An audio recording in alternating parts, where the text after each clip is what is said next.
আসসালামু আলাইকুম ওরহমতুল্লাহি ওবারাকাতুহু। আমার আসিস বন্ধু ও ভাইরা, আসুন আমরা সকলেই নামাজের সঙ্গে মহব্বত করি। কেন নামাজের সঙ্গে আমরা মহব্বত করি না? নামাজ না পড়া কত বড় জুর্ম, কত বড় অন্যায়। আমরা একটিবারের জন্য ভেবে চিন্তা দেখেছি? হে আমার আজিজ বন্ধুরা, পুরা দিন পুরা রাত আমাদের কেটে যায়, কিন্তু আল্লাহ পাক রব্বুল ইজ্জাতের দরবারে সেজদা টুকু করার আমাদের সময় নাই। আফসোস। ওয়াদা করুন এবং সাচ্চা দিল থেকে নিয়াত করুন আল্লাহ পাকের সাথে যে আজকের পর আর কোনো দিন নামাজ কাজা করব না, কোনো দিন নামাজ কাজা করব না। আমরা কেউ জানি না আমাদের জিন্দেগির কতটুকু আর বাকি আছে। আমরা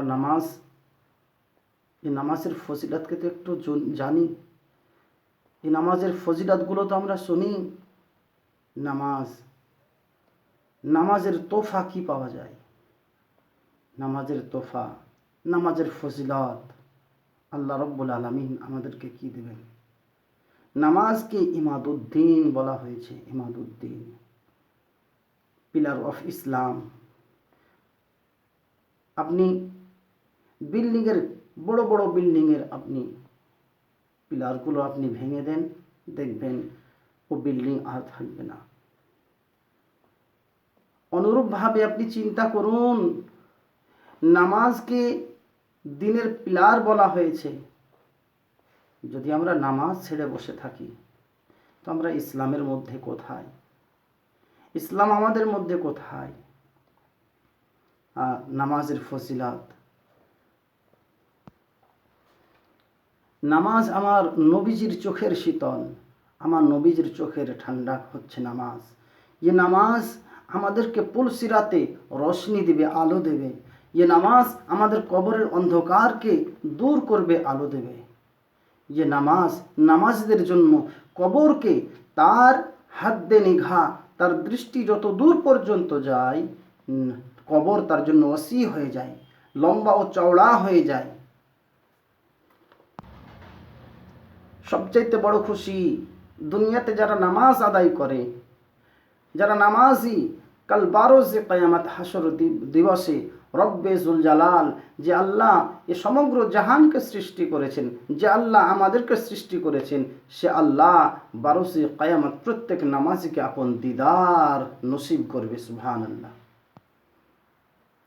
এই নামাজকে আমি কেমন করে ছেড়ে দিই? এই নামাজকে আমি কেমন করে ভুলে বসে থাকি? যে নামাজ অবশ্যই আপনি ওয়াদা করুন আজ থেকে কোনোদিন যেন নামাজ কাজা না হয়ে যায়। আপনি একটুকু ভেবে দেখেছেন নামাজ না পড়লে কি হয়? নামাজ না পড়ার গুনাহ এবং নামাজ না পড়ার সাজা ও শাস্তি। আসজাউল আখরা, এটা হাদিসের ভাষা, হাদিসের কথা। আসজাউল আকরা, ও সাপ, গাঞ্জা সাপ, যে বেনামাজি হয়ে দুনিয়া থেকে কবরে যাবে, তার কবরে গাঞ্জা সাপ ছেড়ে দেওয়া হবে, যে সাপ কিয়ামত পর্যন্ত তাকে দংশন করতেই থাকবে। ও সাপের কামড়ের জ্বালা যন্ত্রণা আমরা কেউ সহ্য করতে পারবো না। আমার দয়াল নবীজি আমাদেরকে বলেছেন, বেনামাজিকে যখন কবরে রাখা হবে তো দুই দিক থেকে কবর তাকে চাপ দেবে। আল্লাহ রাসূল দুই হাতকে এক জায়গাতে করে আঙ্গুলের মধ্যে আঙ্গুল ভরে দিয়ে আমার নবী বুঝিয়েছেন যে বেনামাজিকে কবর যখন তার নিজের মধ্যে পাবে, দুই দিককার মাটি তাকে এমনভাবে চাপ দিবে, তার এদিককার পাসলি এদিকে, এদিককার পাসলি এদিকে ঢুকে যাবে। হে আমার বন্ধুরা, সময় থাকতে একটু চিন্তা করো। বড় বড় বিল্ডিং, এত সুন্দর রুম, এত সুন্দর বাথরুম, এত সুন্দর বেডরুম, যা কিছু আমরা করেছি, শান্তি। আরে ভাই ও বন্ধু, কি হবে এ বিল্ডিংয়ের, এত সুন্দর রুমের, যে কবরে যাব জীবনের পরে সে কবরে যদি গাঞ্জা সাপ রাখা হয়, বিচ্ছু হয়, সেখানে যদি অশান্তি, সেখানে যদি শাস্তি হয়, এ বিল্ডিংয়ের কি দাম আছে? ও ভাই, যেমন দুনিয়াতে আমরা বেডরুম, আমরা বড় বড় বিল্ডিং, সুন্দর থাকার ঘর তৈরি করেছি, তো আপনি কবরের ফিকির করেন না কেন? কবরের চিন্তা করুন না কেন? আপনি এই জগতে যেরকম শান্তিতে, যেরকম সুন্দর ঘরে আপনি থাকতে চান এবং থাকছেন, আপনি একবার কবরের ফিকিরও করেন, কবরের চিন্তা আপনি করেন। আপনি কবরটাও যেন আপনার এই দুনিয়ার বাড়ির মতো, দুনিয়ার বিল্ডিংয়ের মতো, দুনিয়ার আয়েশ ও ইশরাতের রুমের মতো আপনার কবর তৈরি হয়। আর সেই কবরে এইরকম আরাম পেতে হলে অবশ্যই আপনাকে নামাজি হতে হবে, আপনাকে সৎ এবং নেক আমল আপনাকে করতে হবে। আল্লাহ সুবহানাহু ওয়া তাআলা আমাদের সকলকে সেই তৌফিক দান করুন। আল্লাহুম্মা আমিন।